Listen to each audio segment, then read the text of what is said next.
Polytechnic ಕಾಲೇಜಿನ ಇನ್ನೊಬ್ಬ professor ಆದಂಥ ಶ್ರೀ ಜಲಾನಿ ಪಾಟೀಲ್ ಅವರು ಕೂಡ ಒಂದೆರಡು ಮಾತಾಡಬೇಕಂತೇಳಿ ಅವ್ರಿಗೆ ನಮಸ್ಕಾರ. ಇದೊಂದು ಸರ್ಕಾರಿ ಪಾಲಿಟೆಕ್ನಿಕ್ ಮಳೆಯಾಳರು 2023-24 ಸಾಲಿನಲ್ಲಿ ಶುರುವಾಗಿದೆ.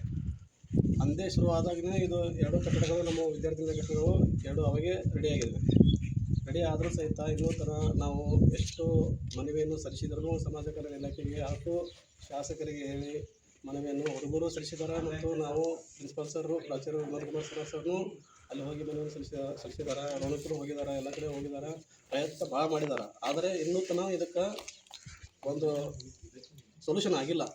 ಸೊ ಅದಕ್ಕೆ ನಾವು ಈ ನಮ್ಮ ವಿದ್ಯಾರ್ಥಿಗಳ ವಿದ್ಯಾಭ್ಯಾಸ ಬಹಳ ಕುಂಠಿತವಾಗಿದೆ.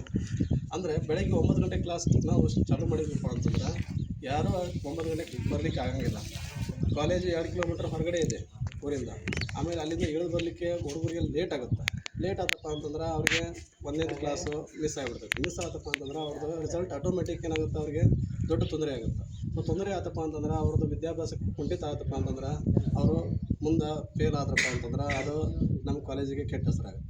ಅದಕ್ಕೆ ನಾವು ಹಾಸ್ಟೆಲ್ ಸ್ಟಾರ್ಟ್ ಆಯ್ತಪ್ಪ ಅಂತಂದ್ರೆ ನಾವು ಅದಕ್ಕೆ ಒಂದು ಒಳ್ಳೆಯ ಪರಿಹಾರ ಆಗಿ ಆ ಬಡ ವಿದ್ಯಾರ್ಥಿಗಳಿಗೆ ಹೋಗುವಂಥ ಏನು ಸೌಕರ್ಯಗಳು ಏನು ನಡೆದಿದ್ದಾವೆ ಈಗ, ಅದು ಭಾಳ ಬಸ್ನ ಪ್ರಾಬ್ಲಮ್ ಇದಾವೆ ಅದರಲ್ಲಿ. ಅದಕ್ಕೆ ನಮಗಲ್ಲಿ ಹೋಗೋಂಥ ಏನು ಹಾಸ್ಟೆಲ್ ಚಾಲೂ ಆಯಿತು, ಅವರು ಇಲ್ಲೇ ಇದ್ದು ಅಭ್ಯಾಸ ಮಾಡಿದ್ರಪ್ಪ ಅಂತಂದ್ರೆ ಒಳ್ಳೆಯ ಒಂದು ಈ ಗ್ರಾಮೀಣ ಪ್ರದೇಶದಲ್ಲಿ ನಮ್ಮ ಸರ್ಕಾರಿ ಪಾಲಿಟೆಕ್ನಿಕ್ ಹೊಳೆಯಾಳರು ಒಳ್ಳೆಯ ಒಂದು ಮುಂದಿನ ದಿನಮಾನಗಳಲ್ಲಿ ಒಳ್ಳೆಯ ಹೆಸರು ಮಾಡಿ ನಮ್ಮ ವಿದ್ಯಾರ್ಥಿಗಳು